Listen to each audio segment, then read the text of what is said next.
Setelah sukses dengan film Indigo, Amanda Manopo semakin nyaman berkarya di industri perfilman Indonesia. Amanda Manopo pun menerima tawaran dari rumah produksi Denny Siregar Production untuk berperan sebagai Ming dalam film Kupu-Kupu Kertas. Film karya sutradara Emil Haryadi ini mengangkat cerita tentang peristiwa Partai Komunis Indonesia, PKI, di Banyuwangi, Jawa Timur di era tahun 1960-an. Kata Amanda Manopo ketika ditemui di 21 Epicentrum Kuningan, Jakarta Selatan, Senin, 29 Januari 2024.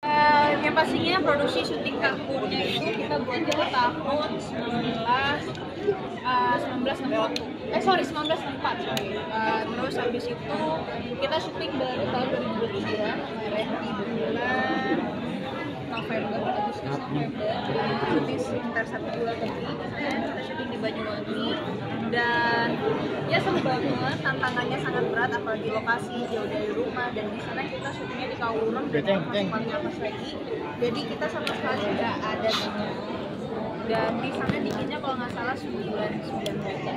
Jadi ya kita harus benar-benar harus menjaga stamina semua cast yang ada di sini untuk bisa selalu memberikan yang terbaik sampai selesai. Berapa lama di hutan? Ini audio majuan.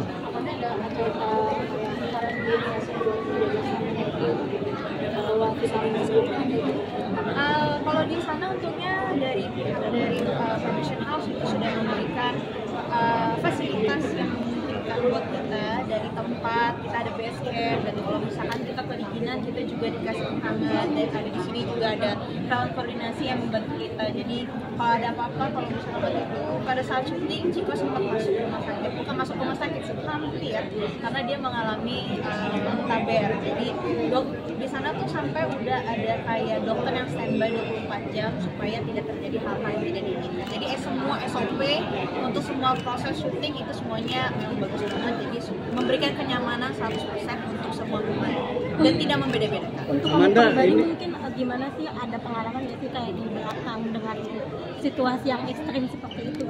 Pengalaman?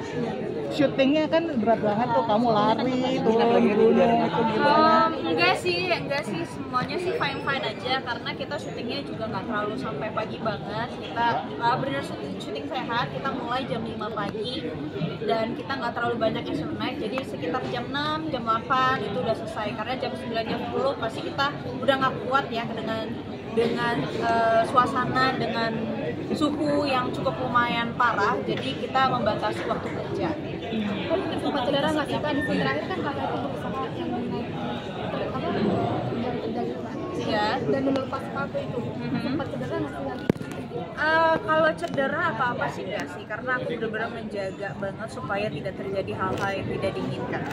Mana boleh cerita nggak sih alasan kamu mengambil ini, kan sebenarnya topiknya berat tapi sebenarnya lebih ke cerita cinta ya, maksudnya di antara dua orang gitu. Apa sih alasannya kamu mau ambil ini? Alasannya sih sebenarnya simple aja sih. Karena saya memang sebelumnya belum pernah mendapatkan cerita yang menurut saya tentang sejarah gitu. Saya belum pernah mengambil cerita seperti itu, dan ini menjadi sebuah tantangan tersendiri buat saya, dan terutama gak hanya menceritakan soal itu aja, tapi cinta di dalam sana. Amanda, ini Ini nanya jadi totalitas kamu nggak di film? Oke, semuanya sih saya berperan, saya mencoba untuk totalitas. Jadi ya saya nggak beda-bedain. Cuma di sini mungkin effortnya ada lebih. Artinya sekarang kegiatannya akan terus banyak dibuka atau seperti apa nih mungkin untuk kedepannya? Tergantung tawaran job aja sah, ya kan kita butuh cuan, senang. Amanda, ini kan cerita tentang sejarah ya. Ya. Mungkin punya upaya nggak sih, kepikiran nggak sih? Oh, Indonesia ternyata punya sejarah yang seperti ini ya. Oh iya jelas, karena saya belum lahir di tahun segitu, saya masih sangat muda sekali, dan kebetulan orang tua saya juga belum lahir di tahun segitu, jadi saya harus mencari orang-orang yang mungkin yang sudah mengenal sejarah lebih dalam lagi. Dan terutama saya bertemu dengan Bang Norman gitu, di mana acting coach kita di sana, dia sering banyak riset.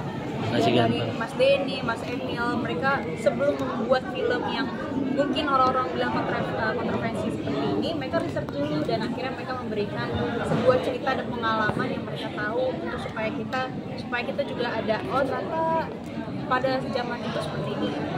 Manda Sadis gitu ya. Ya, makanya seru banget. Jadi makanya buat kalian yang belum nonton dan yang sudah nonton, ya semoga senang dan mengapresiasi semua hasil kerja keras dari semua kru, pemain dan semua yang sudah terlibat, dan semoga hasilnya bisa memuaskan. Jadi jangan lupa nonton Koko Oportunitas yang sebentar lagi akan tayang Februari. Terima kasih. Terima kasih. Jangan lupa subscribe ya.